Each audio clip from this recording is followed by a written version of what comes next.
Venice மாதிரி நம்ம இந்தியாவில் ஒரு இடம் இருக்குது அப்படின்னா அது நம்ம கேரளாவில் இருக்கக்கூடிய குமரகோம் வில்லேஜ். அந்த குமரகோம் வில்லேஜ் அப்படிங்கிறது ஒரு பாப்புலரான tourist destination located in Kottayam district of Kerala. Kumarakom அப்படிங்கிறது எதுக்காக ஃபேமஸ் அப்படின்னு பார்த்தீங்கன்னா பேக் வாட்டர் டூரிசமும் அங்கே இருக்கிற பேர்ட் சான்ச்சுரிஸ்க்கும் ரொம்பவே ஒரு ஃபேமஸான இடம். குமரகோம் அப்படிங்கிறது எங்கே இருக்குது அப்படின்னு பார்த்தீங்கன்னா வேம்பநாடு லேக்கில் வந்து அமைஞ்சிருக்கு. அது மட்டும் இல்லாமல் கேரளா டூரிசம் கூட இங்கே கேரளா மக்களுடைய வாழ்வாதாரம் மற்றும் அவங்களுடைய பண்பாடு கலாச்சாரம் எல்லாத்தையும் வர மக்களுக்கு தெரியப்படுத்தணுங்கிறதுக்காக அவங்க ஒரு பேக்கேஜாகவும் பண்ணி தராங்க. இங்கே இருக்கிற மக்கள் பார்த்தீங்கன்னா இயற்கையோட இயற்கையாக ரொம்பவே ஒன்றி வாழ்கிறாங்க. அது மட்டும் இல்லாமல் அந்த இயற்கையாக கிடைக்கக்கூடிய பொருளை வச்சு அவங்களுடைய வாழ்வாதாரம் அவங்க மேம்படுத்திக்கிறாங்க. அதுபோல அவங்க செம்பருத்தி இலையிலிருந்து இயற்கையாகவே ஷாம்பு தயாரித்து அதையும் யூஸ் பண்ணுறாங்க. அங்கே இருக்கிற மிகப்பெரிய சொத்தான தென்னை மரத்திலிருந்து கிடைக்கக்கூடிய நிறைய பொருட்களை அவங்களுடைய வாழ்வாதாரத்துக்கு யூஸ் பண்ணிக்கிறாங்க. அதில் நிறைய இன்ட்ரெஸ்டிங்கான விஷயங்களும் இருக்குது. அதில் மொதல் விஷயம் பார்த்தீங்கன்னா அந்த தென்னை மரத்திலிருந்து காஞ்சி விழுகிற தேங்காயை கூட அவங்க ஒரு ஃப்ளவர் பாட்டாக யூஸ் பண்ணுறாங்க. இங்கே இருக்கிற இந்த வித்தியாசமான பொருள் வந்து பார்த்தீங்கன்னா தென்னை மரத்திலிருந்து கிடைக்கக்கூடியது தான். அது வந்து பார்த்தீங்கன்னா கன்றிஷ்டி இந்த மாதிரி விஷயத்துக்கெல்லாம் நம்ம வீட்டில் எப்படி பிள்ளையார வச்சுருப்போமோ அந்த மாதிரி இவங்க வந்து தேங்காய் வச்சுருக்காங்க. தேங்காய் நாரை யூஸ் பண்ணி கயிறு திரிக்கிறத பற்றி சொல்லி கொடுத்தாங்க. அது பார்க்கவே ரொம்ப அழகாக இருந்தது. பெரிய பெரிய மிஷின் எல்லாம் பெருசாக யூஸ் பண்ணாமல் மேனுவலாகவே அந்த கயிறை வந்து அவங்க திரிச்சு காமிச்சாங்க. ரொம்பவே ஸ்ட்ராங்காக இருந்தது.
தேங்காய் நாரை அவங்க கையிலேயே வந்து திரிச்சாங்க. அது இன்னுமே பயங்கர ஸ்ட்ராங்காக இருந்தது.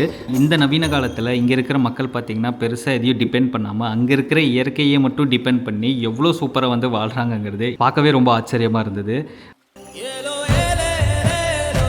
தென்னை மரத்தை புது டிவைஸை யூஸ் பண்ணி எப்படி ஏறாங்கங்கிறதையும் அவங்க காமிச்சாங்க. நம்ம ஊர்லலாம் கால் கிட்ட வந்து கயிறு வந்து கட்டி அதை வழியாக ஏறுவோம். இங்கே வந்து பார்த்தீங்கன்னா புதுசாக ஒரு மிஷினை தயாரித்து ஏதோ படிக்கட்டு ஏறுற மாதிரி அழகாக அந்த தென்னை மரத்தில் ஏறி ஈஸியாக இறங்கிடுறாங்க.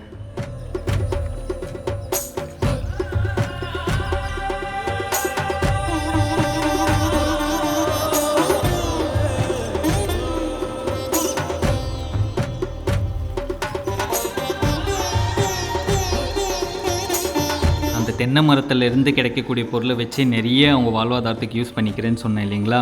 ஸோ அதில் அடுத்ததாக பார்த்தீங்கன்னா தென்னை மட்டையில் கூரை செய்கிறதும் பாய் செய்கிறத பற்றியெல்லாம் அவங்க வந்து காமிச்சாங்க. ஸோ எப்படி செய்கிறாங்கங்கிறத நீங்களும் அதை பார்த்துட்டு வாங்க.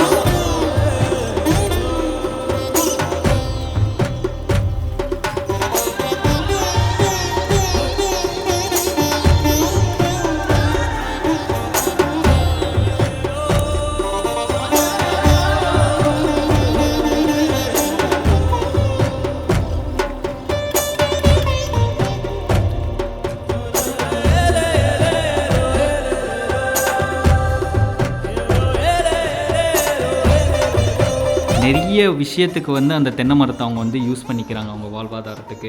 ஒரு பேஸ்கெட்டாக இருக்கட்டும், இல்லை தலையில் போடக்கூடிய தொப்பியாக இருக்கட்டும், இல்லைனா ஒரு வீட்டுக்கு வெளியில் தொங்க விடுற ஒரு ஸ்க்ரீனாக இருக்கட்டும், இல்லை வீட்டுக்கு மேலே வைக்கிற கூரையாக இருக்கட்டும், இப்படின்னு சொல்லிட்டு ஏகப்பட்ட விஷயங்களுக்கு வந்து அவங்க வந்து அந்த தென்னை மரத்துலேருந்து கிடைக்கக்கூடிய விஷயங்களை வச்சு அவங்க யூஸ் பண்ணிக்கிறாங்க.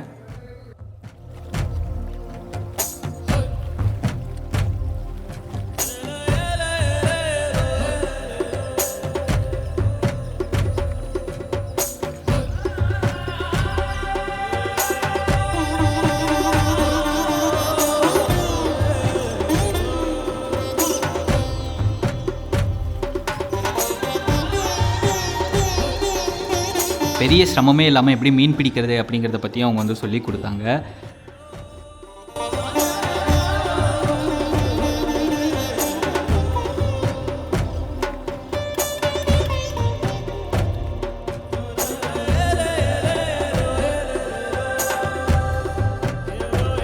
அன்ஃபார்ச்சுனேட்லி அந்த வலையில் மாட்டினது எல்லாமே குட்டி குட்டி மீன்கள் தான். நாங்கள் மறுபடியும் அதை எடுத்து தண்ணிக்குள்ளேயே விட சொல்லிட்டோம்.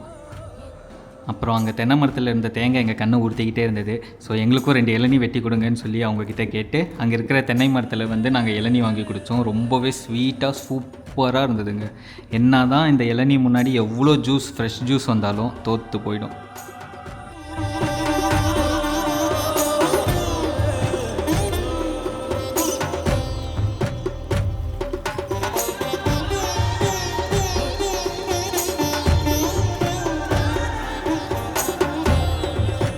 ஸோ அதுக்கப்புறமா நாங்கள் கப்பல் ஏறி மறுபடியும் பயணிக்க ஆரம்பிச்சிட்டோம் கேரளாவை சுற்றி பார்க்க. இந்த கேரளாவுடைய வீடியோ பார்த்திங்கன்னா 3 சீரீஸாக வெளியே வரப்போகுது.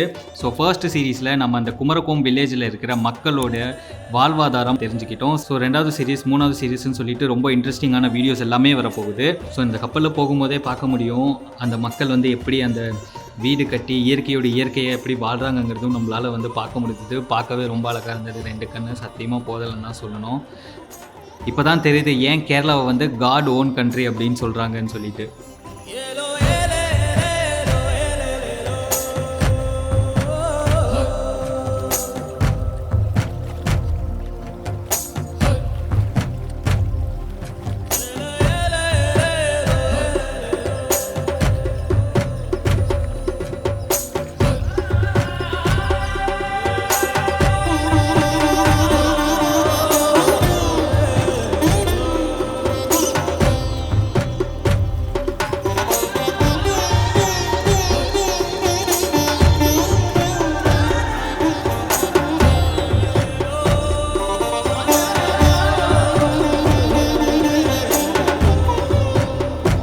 போட் ஹவுஸ் எல்லாம் பார்த்தீங்கன்னா 1 room boat house, 2 room boat house, 3 room boat house அப்படின்னு சொல்லிட்டு ஏகப்பட்ட ரூம் இருக்குது. அதாவது ஒரு போட்டையே வீடாக்கி வாழ்ந்துட்டு இருக்காங்கங்க. ஒரு நார்மலாக பார்க்க வெளியிலேருந்து பார்க்க போட்டு மாதிரி இருக்கா, ஆனால் அது ஒரு வீடு மாதிரி உள்ளார செட் பண்ணி வச்சுருக்காங்க. கதவு சுவர் அப்படிங்கிற மாதிரி அந்த போட்டுக்குள்ளே போயிட்டோம்னா நமக்கு ஒரு வீடு ஃபீல் தான் வரும். ஸோ அந்த மாதிரிலாம் ரெடி பண்ணியிருக்காங்க. இதெல்லாமே நம்ம எப்படி அப்படிங்கிறது அடுத்தடுத்த வீடியோவில் நம்ம வந்து டெஃபினட்டாக பார்ப்போம். குறிப்பாக சொல்லப்போனால் அது பார்க்கவே ஒரு மிதக்கும் வீடு மாதிரி தான் இருந்தது. போட் ஹவுஸ்னே சொல்ல முடியல, ஒரு வீடு என்னமோ தண்ணியில் மிதந்துட்டு இருக்கிற மாதிரி இருந்தது. ஸோ அதுக்கு பேர் தான் போட் ஹவுஸ் போலையோ. இங்கே மக்கள் வந்து பார்த்திங்கன்னா எல்லாமே ஃபுல் அண்ட் ஃபுல் இயற்கையோட ஒன்றி வாழ்ந்துட்டுருக்காங்க. ஸோ அடுத்தடுத்த வீடியோவில் நம்ம இன்னும் நிறையா பார்ப்போம். மறக்காமல் நம்ம சேனலில் இந்த மாதிரி இன்ட்ரெஸ்டிங்கான வீடியோஸ்க்கு சப்ஸ்கிரைப் பண்ணி வச்சுக்கோங்க. மறுபடியும் கேரளாவில் இன்னும் நம்ம நிறைய ரிவ்யூ பண்ண வேண்டிய இடங்கள் இருக்குது. அது அடுத்தடுத்த வீடியோவில் வரும். So until then it's bye from Mullur பயணம். தேங்க்யூ, டாடா, பாய்.